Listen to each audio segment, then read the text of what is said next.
Hello and welcome to the podcast Sensory Success Stories, a podcast by the European Sensory Network, ESN. In it we will talk about recent trends, challenging questions and surprising results in the area of sensory and consumer science. I'm your host, Fabienne Hüben.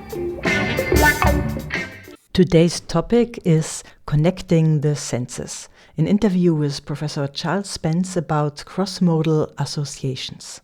Professor Charles Spence, I'm so happy to have you here at the ESN podcast. And please, could you introduce yourself? So, my name is Professor Charles Spence. I'm head of the Crossmodal Research Laboratory at Oxford University's Department of Experimental Psychology, where I've been for about 30 years now. And our lab looks at the interaction between the senses, how what we see can change what we hear, how what we hear can change what we feel, and what we feel changes what we taste, and so on and so forth, and then tries to take those insights about the sometimes surprising cross-sensory connections and think about how to apply them in the real world, be it in enhanced food experience design, be it in sonic seasoning for drinks brands, or in sort of packaging, marketing, and so on. Before we get into the research of cross-modal correspondences, could you provide a couple of classical examples of these correspondences? One of the most fun ones is when you ask people, are lemons fast or slow? To which everyone more or less spontaneously responds, of course they're fast. So speed with taste. Yeah, no one quite knows why. And prunes and bananas are kind of slow. So that's a topic of ongoing research. I'm not sure whether it's just acids are fast, but then I was reading in some food science book from the 80s, Lyman from 1979 or 89, the psychology of food, and in that she's talking about different lemons and apples, and she sort of says the acid in apples is slow, malic acid, which got me thinking, well, maybe it's citric acid is fast, but not all acids are fast, and maybe that's because acids are transduced on the tongue more rapidly. So that would go into the area of embodied perception. Maybe. Yeah, so that's one possibility. Or others might say there's just some fundamental similarity between acidity and speed, but it's probably not the case. So maybe it's just that the sort of temporal profile. And in one study years ago, we gave people equi-intense, sweet, sour, bitter, and salty solutions, and asked them just to sort of draw their experience over time. And then you could see that sort of sweetness came on slowly and lingered, and then left slowly your palate, whereas sourness came on and it was off. Very quick sensation. So maybe in a way there's that kind of a translation of the temporal profile of our taste experiences into shapes and sort of sonic profiles. And the other famous one is probably the Buber-Kiki effect, talked about, that appeared at several points in the synesthesia conference here in Somerville last week. The finding from 1929 originally from Kohler, German psychologist, showing that if you give people a star-like angular shape and a round, fluffy, cloud-like shape and ask them which one they would wish to call Buber and which one they'd wish to call Kiki, then everyone thinks the Kiki is the name for an angular-shaped thing. Buber just feels like it's right for something that's round. So these are probably two of the oft-talked-about correspondences these days. But every week now in the journals, more and more correspondences are being discovered and reported and published on. And a question that you probably hear often, so are these associations learned? Are they innate? Or is this a combination? It's pretty safest to assume they're all learnt, though there might be one or two out there that are hardwired. Which one would that be? So if we go back to sort of the famous psychophysicist S.S. Stevens, and back in 1971, he comes up with a suggestion that maybe intensity of stimuli is coded in the same way by each and every one of our senses as increased neural firing, more intense tastes, sounds, visual stimuli. And hence he suggests, without any good evidence, that maybe if each of our senses encodes intensity in the same way at a neural level, that might provide a kind of a correspondence or reasons for sort of shared or interaction. And others have since suggested yes, maybe magnitude is something that's coded in the same place, regardless of the magnitude of what it is. I think for most of the others, they're probably all learnt. But important to note that some of that learning is probably taking place even in the womb, where we might pop out into the world with some number of correspondences already there. Has there ever been a study, for example, to associate strawberry taste with blue, and then blue becomes sweet, so that you try out how trainable or learnable these associations are? So one might think about blue raspberry, I guess, which is kind of a bizarre combination when you think about it, because raspberries are not blue. Slush puppies and Gatorades, sorts of blue raspberry flavour is a thing. I've sort of been tracing that back, and I guess that comes back to the 1950s in the US, when they developed, what was it, a synthetic raspberry flavour? And so anyway, started this combination of raspberry and blue first appears in candy floss in the fairground, and then it gets taken over into the drinks category. And so at that point in time, no one has ever seen a blue drink before, and hence, anyone, I think, probably even just one trial may learn. When I first look at that blue drink, I have no idea what it's going to taste like. Then I taste it, I figure out it's raspberry, and then I don't take many more trials which is very different from what happens when I was contrast that case with kind of the clear tab cola debacle of a few decades ago, where I think if a colour already has a meaning, then it's very hard to change that meaning. And hence, if you see something that's fizzy and clear, you automatically think lemonade or Sprite or soda water. It's going to be very hard to change people to learn a new association that's actually cola flavour, whereas colours without meaning can be rapidly associated with something. It's just there aren't many colours left to play with there. I think that the rest, we see that probably some of these correspondences appear at various points in development. Some appear within a month or two. Others take maybe a few years before we see evidence of children's sensitivity to them. Aren't there any basically innate associations? For example, vanilla and sweet, you would think maybe that's such a strong association. But also this could happen in the womb, for example. Or, so yes, breast milk contains vanillin, so you can learn it from there. And I think vanillin also makes it through to the amniotic fluid. Odors anyway make it through to the all of them. I'm not fetus. sure. I forget whether it's just some of them, or all of them, or some make it through better than others, and hence, you think in the amniotic fluid and breast milk, which are probably both sweet, sweet and have vanillin, so key component of vanilla. And we've been exposed to it from before birth, so there is opportunity to learn it before you're born. Hence why no reason to imagine it's. I was surprised to find an older publication where a scientist investigated whether fish associate brighter or darker light with lighter or darker smell. I couldn't find the original. I just saw the abstract from a German guy, I think. Von Hornbostel, not von Hornbostel, I think, 1927.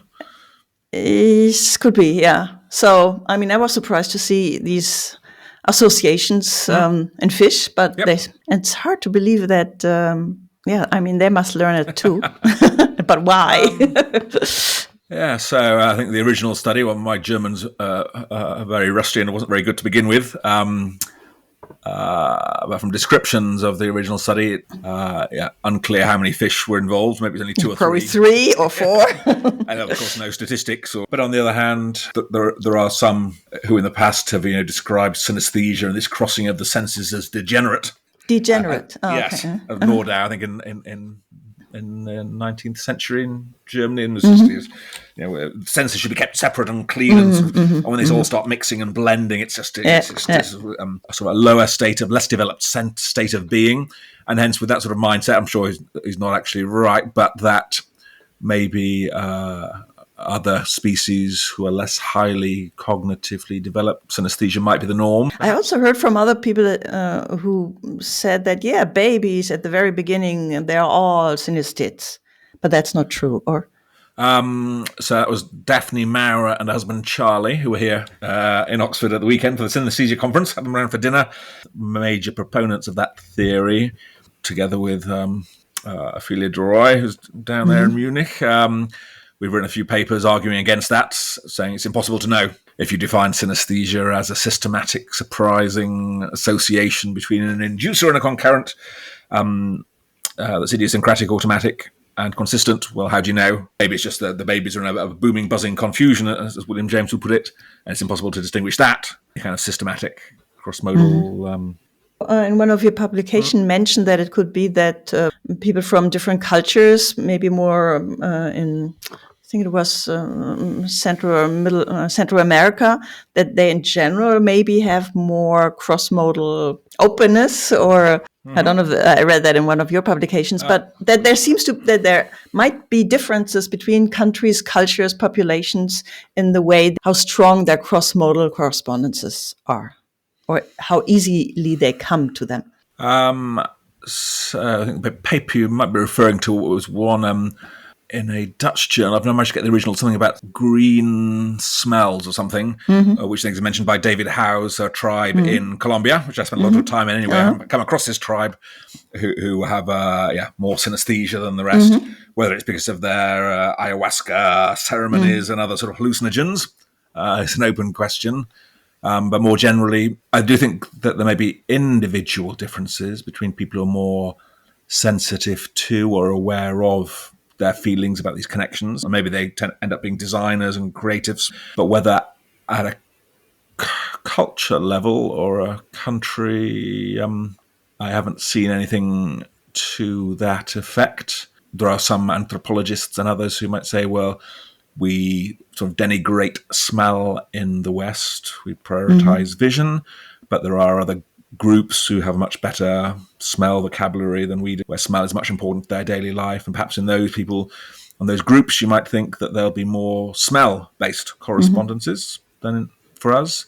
But whether that means there's more overall, I don't have any good reason to think that will be the case. Interesting. But I remember hearing from a group of people in Mexico, indigenous people who collect mushrooms for their daily living. And there are two mushrooms that look exactly the same. One is deadly poisonous, the other is edible.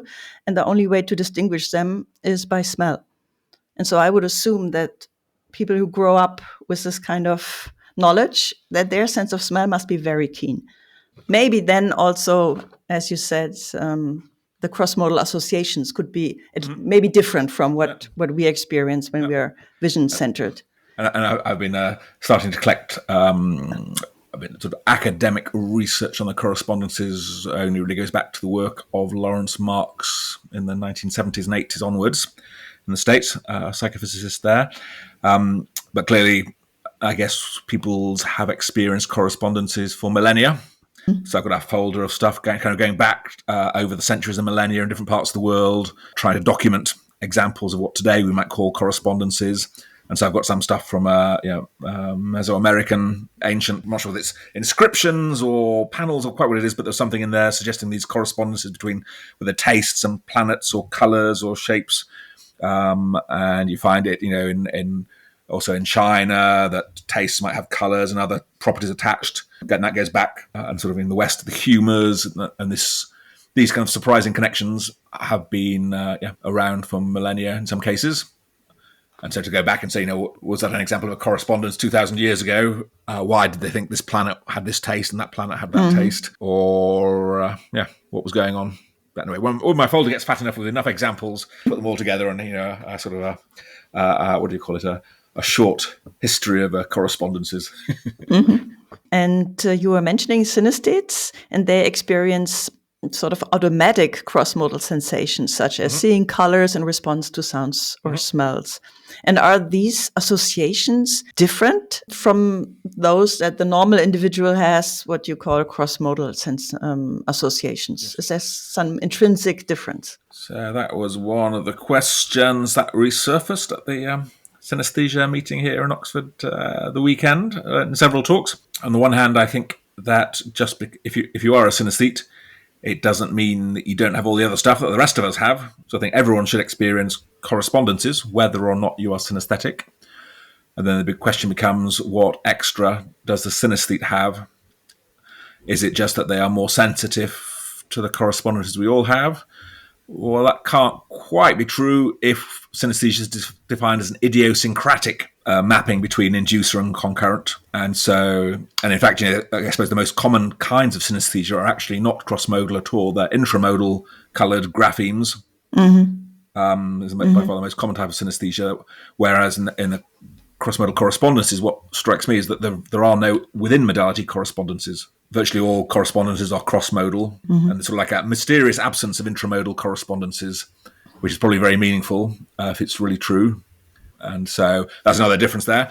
But even though the synesthetes, by definition, have idiosyncratic mappings, meaning that they can't be the same as the rest of us, I think there are a few cases, like with the man Cytwick in the States, a doctor who popularized synesthesia back in the 80s with the man who tasted shapes in his books, because of his neighbor who burnt his chicken and comes out of the house and says, I've burnt it, it's got too many points. And Cytwick, the doctor, thinks that's a bit strange thing to say.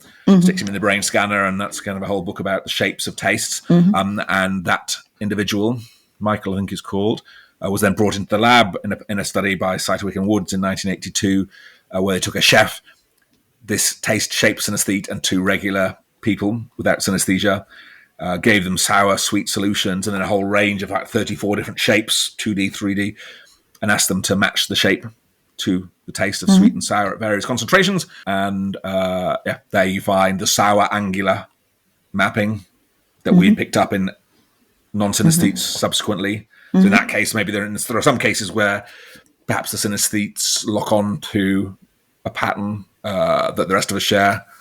But in other cases, I'm sure they must be also picking up other mappings. In your latest book, which is called Sense Hacking, you highlight that understanding cross-modal correspondences can enhance our lives, such as how the physical environment of our workspace influences our thinking, that we should maybe have high ceilings so that our thoughts can be lofty, round tables, that we can agree on something. Which recommendations from the book actually play a role in your everyday life? Do you transpose that into your work or daily living? So whenever I'm cooking, and I seem to do all the cooking in this house, then I was thinking about the sort of music to match. So that's kind of the sort of sonic seasoning about matching the music to the taste and flavor of the food as a kind of a regular basis. I guess another of the key themes from the book is sort of this sort of biophilia effects of connection to nature and the beneficial effects of nature, and the sort of sense hacking book, which came out in 2021, in a way sort of builds on a report I wrote in 2003 for ICI and Dulux Paints, The Secrets of the Senses. And there, 2003, biophilia, the benefits of exposure to nature, the blues and the greens, but also the sounds and the smells, the tastes and the feel of nature, was its infancy, and it's a bit hard to believe this was serious science. Roll the clocks forward to 2021, and suddenly there's an explosion of literature, lots of amazing findings of the power and the beneficial effects of even short-term exposure. So I use that a lot, both if you could see my office here, it's sort of full of green plants, wall to wall. Yeah, I can see. It is outside. And also thinking about the nature sense as well, and whether that, sort of aromatherapy type scents are, in a way, you can think of that as the olfactory nature effect. You don't have to see nature, you can hear it or smell it. And by incorporating those elements into the home environment, I think that does have a beneficial effect. And I see that really, I spend about 3 or 4 months a year in the garden in Colombia and South America. And that's completely surrounded by nature from dawn to dusk and floor to ceiling and front to back. So you spent months in Colombia? Yeah. For work, or just because my wife's Colombian, and so we have okay. So have a little farm in the mountains, and that's the best place to sort of put the science into practice. I can realise after a month or two there that I write completely differently from the way I do here in Oxford, surrounded by my filing cabinets. But in which way do you write differently? I was more freestyle, less sort of constrained by having to have all the exact facts to hand. I'm more creative. Most of the time I spent working in the garden, and that's all sort of constructing, thinking about how to incorporate scent at different times of day, to have different kinds of sound, both bird sounds, that's beneficial, but then also water sounds. So wherever you are, there's either fountains or little cascades. That's probably where it's taken things furthest. Maybe there should be a writer's escape in Colombia where for scientific writing. You should set that up. I think many people want to have the space and inspiration and also mental space to write down their thoughts and their latest experiments.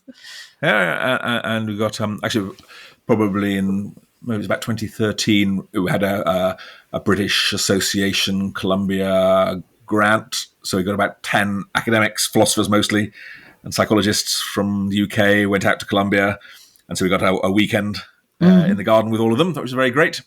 And I'm hoping the next book is going to be with my former student Carlos Velasco, also digital gastronomy. And for that, we're a little bit behind, missing our first deadline.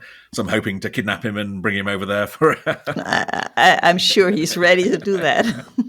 That brings me to another question. So when you want to bring two sensory perceptions together, to make a strong cross-modal associations, would you, for example, when you have the smell of lemon, show a picture of a lemon, or would you show something abstract?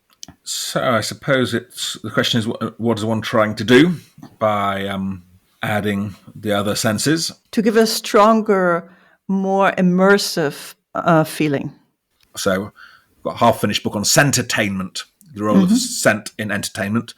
From scented cinema to scented live performance. And there some very interesting kind of work by Sally Baines in 2001. And she's thinking about all the ways that scent has been introduced into the theatre. And she's sort of very negative about just introducing the scent of the thing that you see on stage. So if the actors have a lemon on stage, she would say it's absolutely pointless to give people the smell of lemon. It's just kind of it's just repetitive. It's just redundant.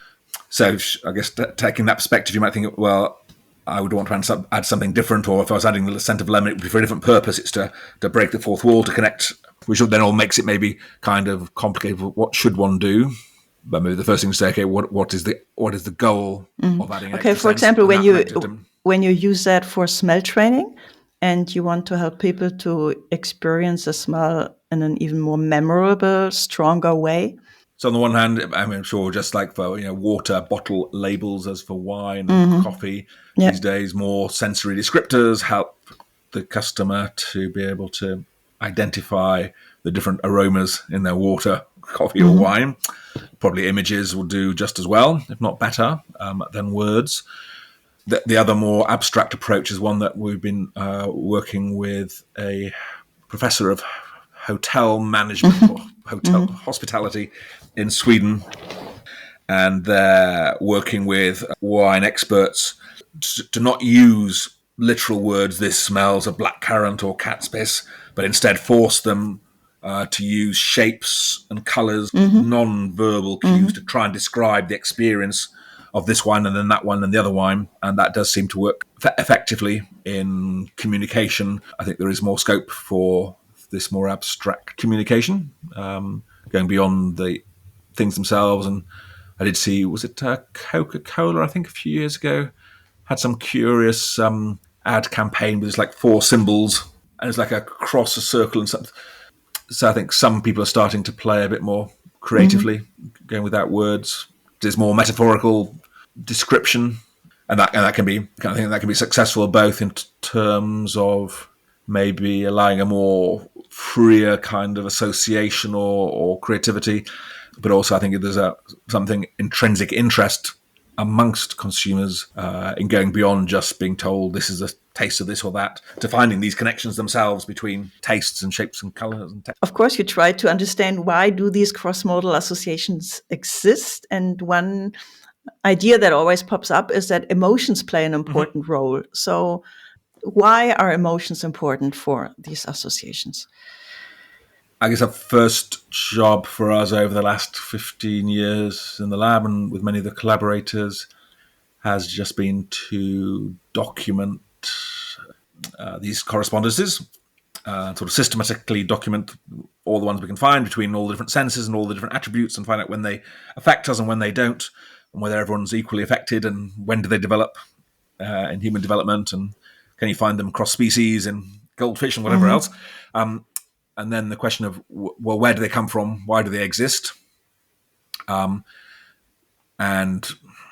there's one sort of notion that we're sort of born with them.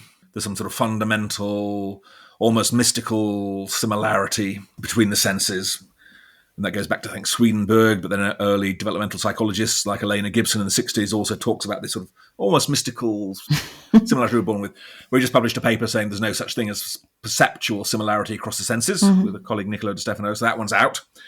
So that, then we say maybe it's just statistical learning. If you first come across a drink that's blue and it tastes of raspberries, then taste it again and it's also blue, then you learn this association and it becomes internalized. So there's nothing between the parts that's intrinsically similar. It's just they co-occur again and again, and that's what forges the link.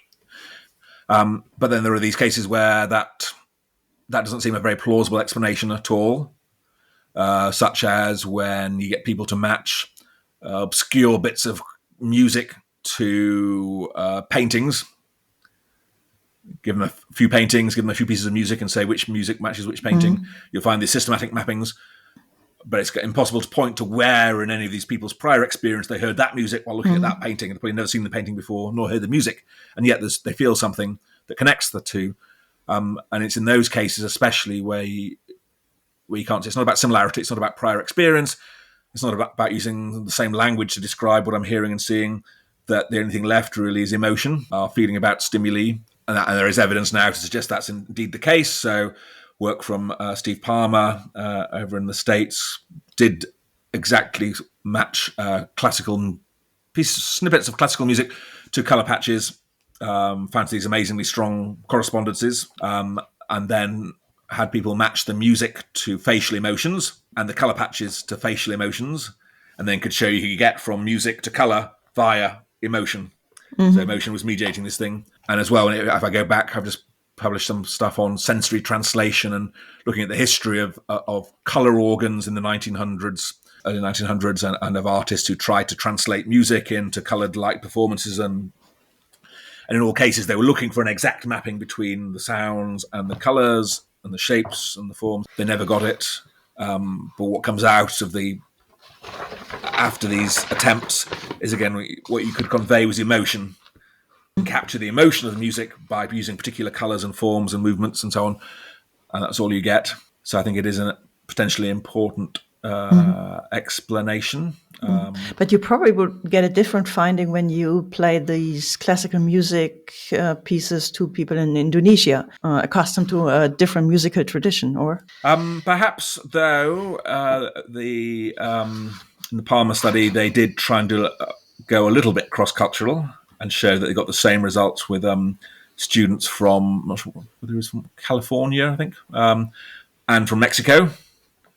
So it's only next door, but it's still a different, sort of somewhat different cultural group. And I think there are reasons to believe that there may be some, probably sad music the world over is in sort of a minor mode, and when the human body, when sad, as the body sinks, the head, the shoulders come down, and that changes the vocal qualities, and you find that in opera to dirge music to Balkan funeral chants, and so in that sense there may be some universals that can be picked out from it, although probably obviously more cross-cultural work to be done always. But in some of our work we've taken sonic seasoning, so music that has been composed in the UK, Germany and North America to match sweet, bitter, salty, sour tastes in terms of the timbre of the instruments, the tempo, the pitch and so on, and then test it amongst other people in, say, North America, and about 80% of people agree on the taste that the composer was thinking of when they picked that piece of music. Then take these same tracks to India, sort of culture, and we get about 73% agreement. Oh, wow. I'm surprised. Very similar. Okay, I'm really surprised. Yeah, so it might be, on the one hand, you could say, I think, my Just So story about pitch and taste is humans, rats and chimpanzees at birth are born sticking their tongues out and up for sweet taste to get the calories for growth that they need. Newborn rats, chimps and humans stick their tongues out and down for bitter tasting foods. It could be poisonous. Better not eat it until we know what it is. And if you think about the difference in the sort of sonic quality, babies will gurgle with the tongue out and down versus up, slightly different in if I do it. And that's a universal, that's a statistic of the environment. Our brains pick up all these statistics, correlations. Some are useful, some are useless. This gurgling taste is kind of useless one, but our brain can't tell the difference. We measure it in the lab and then can play it back to people, and that would predict that sweet sonic track for humans should probably also work for Fido, the dog. It's on our list. And similarly, if you think about sharp taste, so something like that acidity of the lemon I mentioned earlier, then probably you want something with a more sort of plucking, a very sort of sharp instrument sound, so plucking a violin. But you can equally pick an Indian Santa, which we've used in some of our sonic seasoning tracks. And I have no idea what an Indian Santa looks like, but it makes a sound that's also kind of plucked sounds.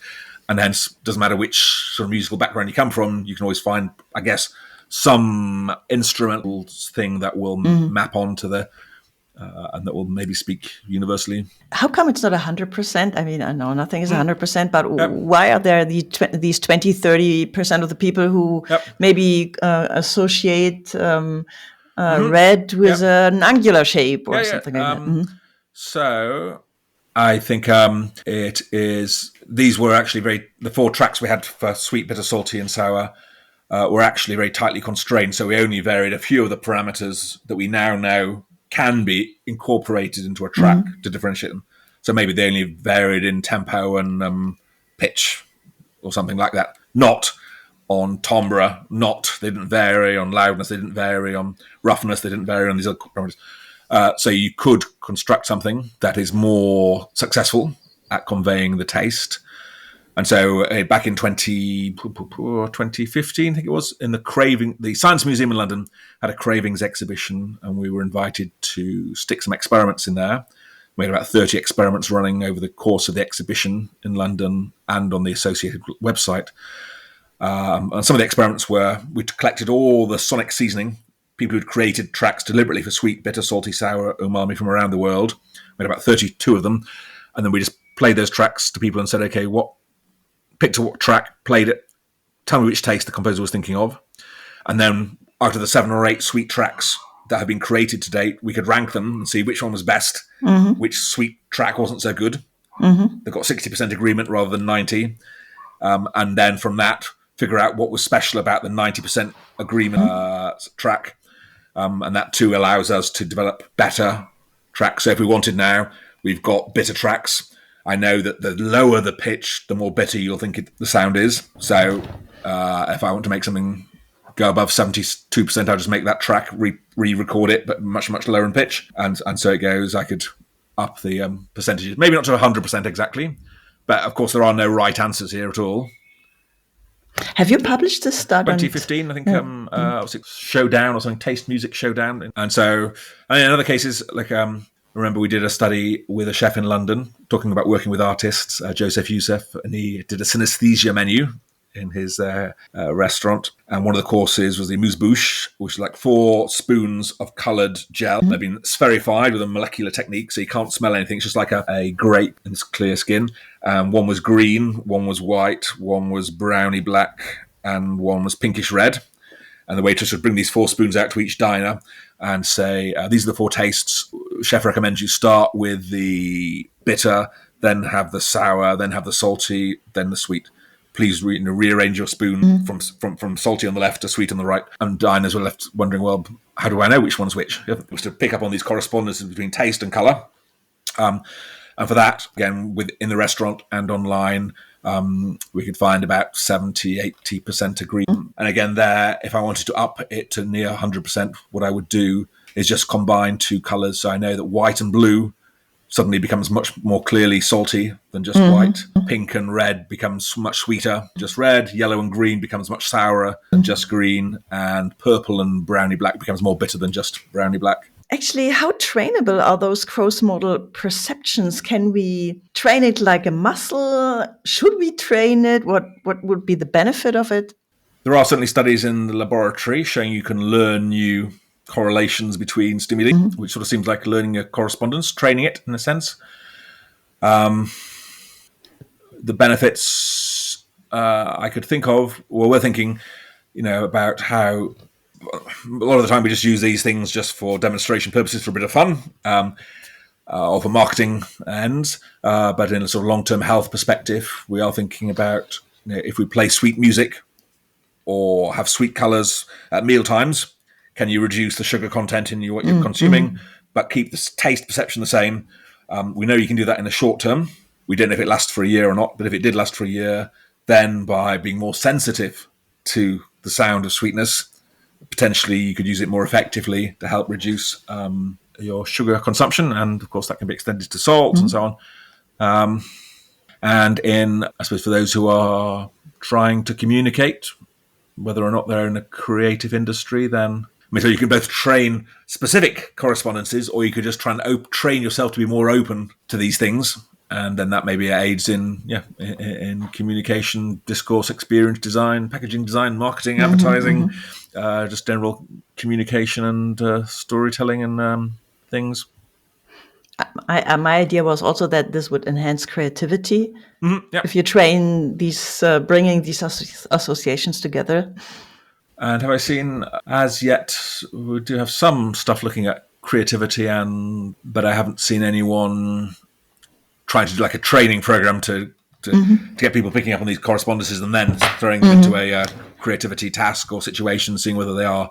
Certainly, it seemed plausible because, as came up at several points during the synesthesia meeting here in Oxford last weekend, there seems to be some connections between synesthesia and creativity.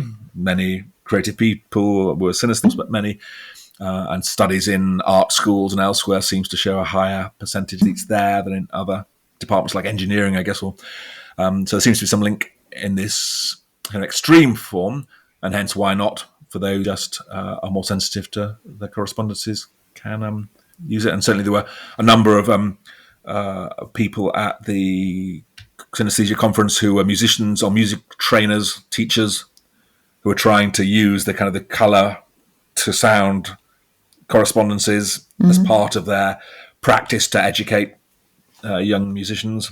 And for you, do cross-modal associations come easy to you? So I am definitely not a synesthete, nor am I especially creative. I'm not a musician or a painter or anything. It's a little bit hard to believe. I mean, at least you're a writer, a very creative writer, and probably a creative chef. I guess I suppose I'm all the time now thinking about the patterns around me and whether there may be a correspondence behind them. And yeah, so sort of sensitive to, when we did a study on giving people milk chocolate and dark chocolate back in 2011 and 2012, and showing that people match milk chocolate because it's sweeter with round shapes, dark chocolate because it's more bitter with angular shapes.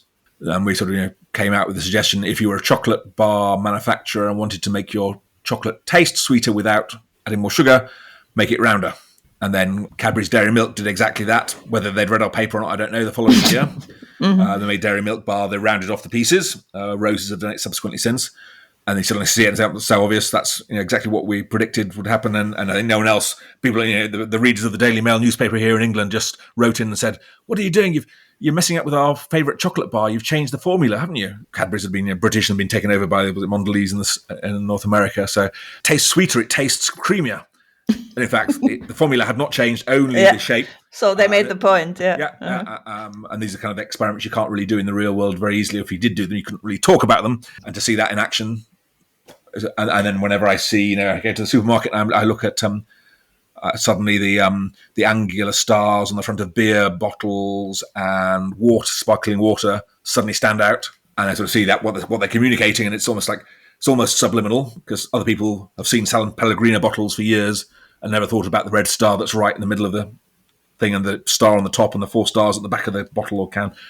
And to me, it just sort of stands out now. I've become a bit more attuned to them in the marketplace. And then also, we're always looking for the new ones to study that haven't been documented. So a trip to the supermarket or a restaurant or wherever you might think, I wonder if anyone's studied that.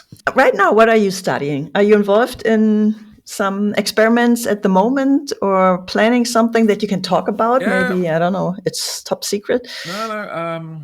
One liner thing I'm sort of looking at the sort of sensory history almost of ingredients.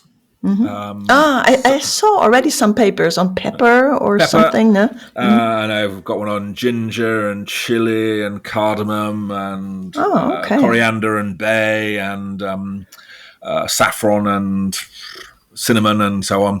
And in each one, and pineapples as well. And it's not really a spice, but these are interesting because both what are spices doing in our food if they have no nutritional value, how do different cultures combine spices, what's going on there, and you can sort of trace back in the record, from the first time a pineapple arrived on British shores only to be served to the king and nobody else.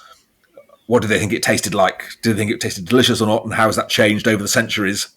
And you can do the same sort of thing for our use of these other things, like nutmeg was almost like a universal seasoning that people would carry around their own individual nutmeg graters and grate the 18th century dandies. This is sort of fascinating just to think about this evolving sensory history of ingredients and what's going on. And also how they cross borders in countries. For example, I just bought tonka beans this morning, and I think I read somewhere that in Colombia they put it between freshly washed sheets to give it a nice smell.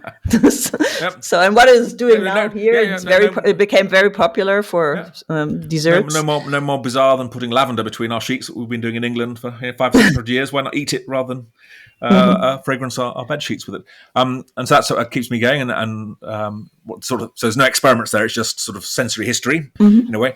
And then we have a lot on... But sorry to interrupt, but I think that this kind of history is so important because it generates ideas for future research. Mm-hmm. Yeah, absolutely. And different ways of... and also got me thinking a lot about something between the perception of ingredients or flavors or aromas and the chemical composition of these things. And you see that, the spices we're familiar with, whether it be cinnamon or bay or peppermint or laurel, or many of the same compounds appear in multiple of these spices. So we think as a recipe, we're combining bay with cinnamon with clove. What's actually going on, we may be combining this chemical with that chemical with that chemical. And we could have got it from bay, but we could also have got it from cloves if we knew. And which one is important. So we know that vanilla for most people is very sweet smelling, even though it actually tastes bitter. And if you add vanilla to foods, they will taste sweeter as a result. So there's correspondence between. I also know that a caramel smells sweet to most of us, and adding it will make things taste sweeter. So if I added caramel and vanilla, created a flavor with both, would that be extra sweet? It would probably smell like something different, but it would have the chemicals in it from the so is it the chemicals doing the work, or is it the perceived quality of the combination of all these different volatile chemicals? And when you think about this, do you also then in your kitchen or in the lab put it together to get an idea? Yes. But specifically, I've got one of the ones I really liked is about a bay or laurel in some places, and there's huge debate amongst the chefs about what's the point? Why do we add laurel to bay leaves to foods? They have no taste. And in the States, you might pay $15 for 10 leaves at the. I've got a bay tree just out the window here, so they're dead cheap to me. But that question: do they taste of anything or not? And it turns out that the key, I forget the name, the key compound, one of the key volatiles in bay, 30% of the population are anosmic to it. Oh, do you remember which one that is? I can go away and find it. It's in the paper. What's it called? Okay, but I can find it online. But I'm surprised. That's a high percentage. Yes. So maybe that explains what, for those people who are anosmic to this compound, then of course it makes no sense. But for my own work, my brother's a chef these days, and we sort of argue about it. We both think it makes a big difference. But then how? What does it do to the flavour? So I've been brewing myself, getting rid of all the other ingredients and just making myself sort of a bay leaf tea. Bay tea, okay. So 10 bay leaves in hot water. Probably not the best solvent for bay, but and then my hot water without any bay leaves, and then trying to see whether I can identify what it is that's different between the two. I find it such a strong smell, and I put it in nearly everything. In soups and whatever. So, but then of course it depends when in the season the leaves were picked and how old they are, and there's a whole debate about is fresh or dry better. And for most things, I think fresh herbs are better, but many people say dried bay is better than fresh. So what's going on there? Yeah. Okay, interesting. But this is also some kind of smell training or taste taste training when you combine try it as a tea or as well as that. And it turns out, I think it's Ligustillida. I don't even know how to pronounce it. There's some compound in bay that's neither a taste nor a smell. And so a lot of these spices have these more trigeminal, common chemical sensory qualities that don't get enough credit, I don't think, in flavour research. And so is that what the bay does? It sort of gives you a little tingle on the tongue. But then how should I describe that experience? If it's not a taste, it's not a aroma, a mouthfeel, I don't know. But yeah, so that does require some fiddling around and playing. And I was at a food festival in Saudi Arabia in November with a chef for a few weeks. Came back with this amazing bag of spices, of things that you just can't find here. Were popular centuries ago: grains of paradise, long pepper. That's got to be the greatest name for any spice of all, isn't it? Grains of paradise. What a great marketing! I would like to have that. Yes. And so in the long pepper I've got, it's a really interesting one. It's sort of a flavour that's I can't describe it really in terms of other spices I'm familiar with. It's sort of it is almost like a new taste thing, and was very popular, but sort of fell out of fashion. And okay. I just looked up what's in bay leaf, and cineol is one of the components. Linalool, which is Maiglöckchen. I don't know the word in English, but okay. Yeah, neither of those. I think it's something. But anyway, okay. I see that this is also the area that seemed to interest you the most when it gets into the culinary direction, or that's huge. And then at the same time, we've got doing a lot of stuff on sort of AI and food. So both looking at AI food image generation. Yep. Can people tell the difference between AI generated food images and real ones? And then what do people think when you tell them that this recipe was generated by AI versus a real chef? And you do that with Carlos Velasco? This one's now with Giovan Battista Califano from Italy, visiting student and some of my PhDs. And that's sort of all fun. And then thinking, well, how can AI... And then with Carlos sort of... tasting the metaverse and all sort of technology and taste. How are they going to evolve in the future? And also AI should actually be crossmodal. They should come up with crossmodal associations. Maybe you don't need to do these experiments and ask people what color does bitterness have to you. You just yes, potentially. And we just submitted our first paper on exactly that. Okay, on taste or taste, taste, color, I think. Maybe taste, shape, or both.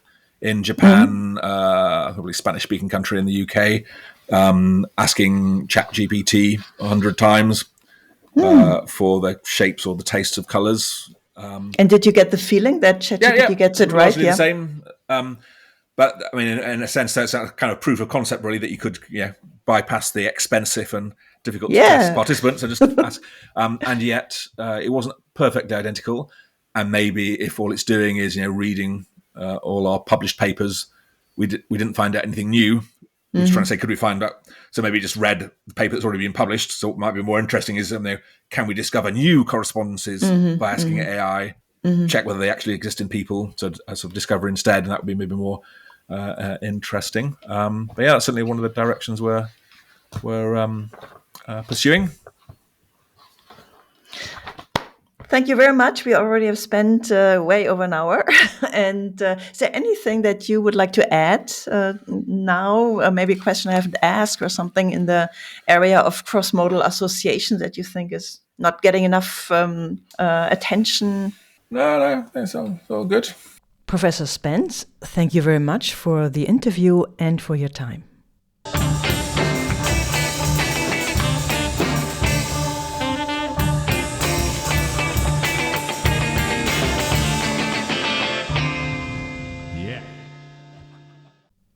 Thank you for listening. This podcast was brought to you by the European Sensory Network. The intro music was by Shaggy Brown and is licensed under the Attribution Non-Commercial No Derivatives 4.0 International License. And you can listen to more of his music on freemusicarchive.org.